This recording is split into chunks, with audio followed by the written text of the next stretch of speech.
it wasn't exactly the same thing. I missed a couple of notes, the dynamics, you can never play like someone.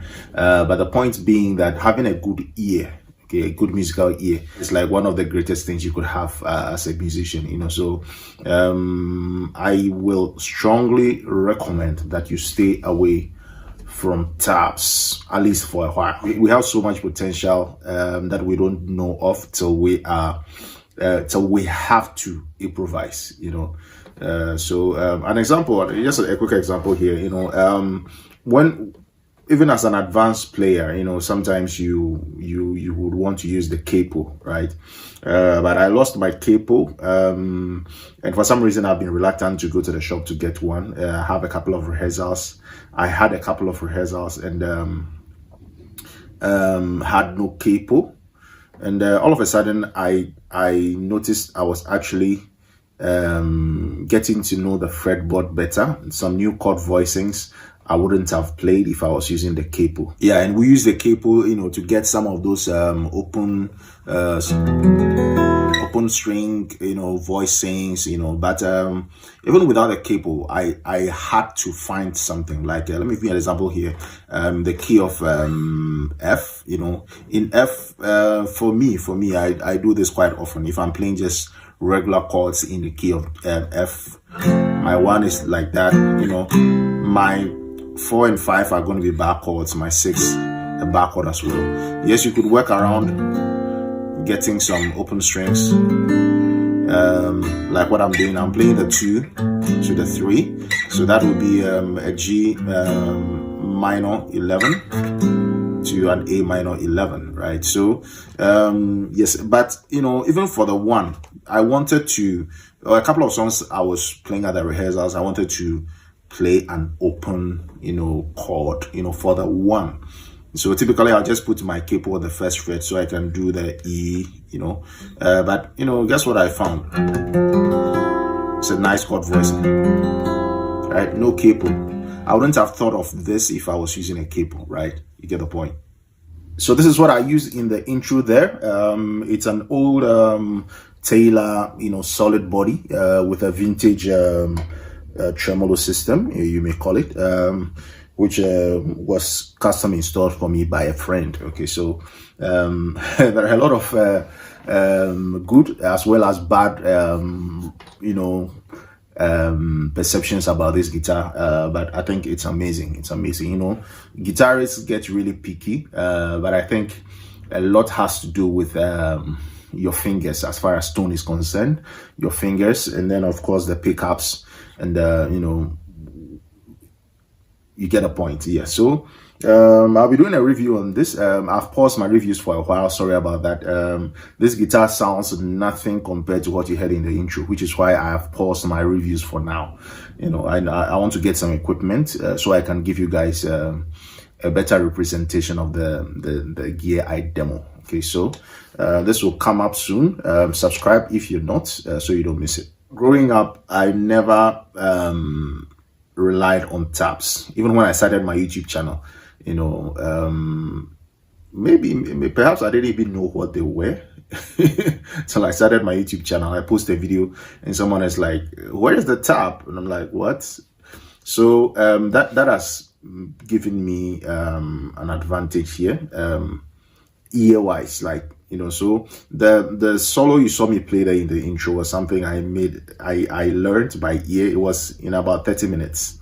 So all that I played, yes, I changed the ending a little bit. I just wanted to add my own twist to it, but it took me about 30 minutes to just listen and get it. It was slower for me at first.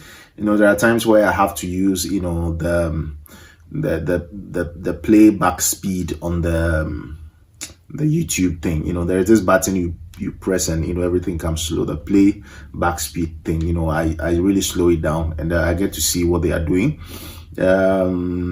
So but for this very solo, I think it was just one section I did that, so I'm getting better at this. So that is my recommendation for you if you want to be good at playing by ear. So what you want to hear might not be what you need to hear. No, I'm not saying that regarding hearing something musical. I'm just saying getting an advice from a friend or a teacher. What they tell you might not be what you want to hear, but it could be what you need to hear. Okay, so I'm not going to tell you, the 10 steps to becoming a good musician, 10 steps to develop a good ear, and all those tips. So most of those things don't work. God has programmed life such that you need to work at something to be good at it. Yes, occasionally you stumble upon a YouTube video that opens a lot of doors, and that happens, but it doesn't happen every day. For the most part, you've got to work, to achieve something, right? So, so that's my tip. An unexpected tip, you might put it. If you want to develop a good ear, stay away from tabs. Just try to play by ear.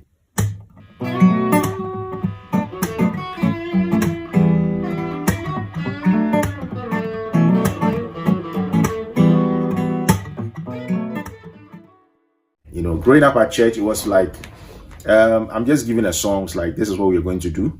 That was way before I even got used to, learning stuff on YouTube. And there are some songs that have no tutorials on YouTube. Sometimes I hear a guitar riff or something really nice. It could be in a guitar store, or something I watch on YouTube. Somebody at a guitar store playing something really nice, and I really like what he's doing, but there is no video or tab anywhere to explain what he's doing. So what do? I listen, I rewind the video, and practice till I get it. And sometimes watching tutorials it doesn't help me that much. Someone plays something really nice, and I'm like, wow, I like that. I go to check out. Sometimes I want to get it fast, or there might be something I'm missing, so I look for a tutorial. I find the tutorial, and it happens. Most people teaching the whatever it was, a progression or a lick, they do well. I get the idea, but they seem to miss out on the nuances and stuff, especially when they are slowing it down. So try to learn things yourself by ear. Okay, put in the work. Even if you watch a tutorial, and you actually get it, try to go back to your original and listen closely. Be sure there was nothing you missed. Okay, yeah. So that's my tip for you. At least a month or two, try to stay away from tabs. See if you can learn whatever it is you are trying to learn by ear. Okay, so all right. Hope I didn't bore you with my long talk, and I hope you learned something important, which has been really, really useful to me. All right. Have a wonderful day, folks. Bye-bye. Oh, and my one-man video shoot didn't go too well today, so this is my face if you missed it.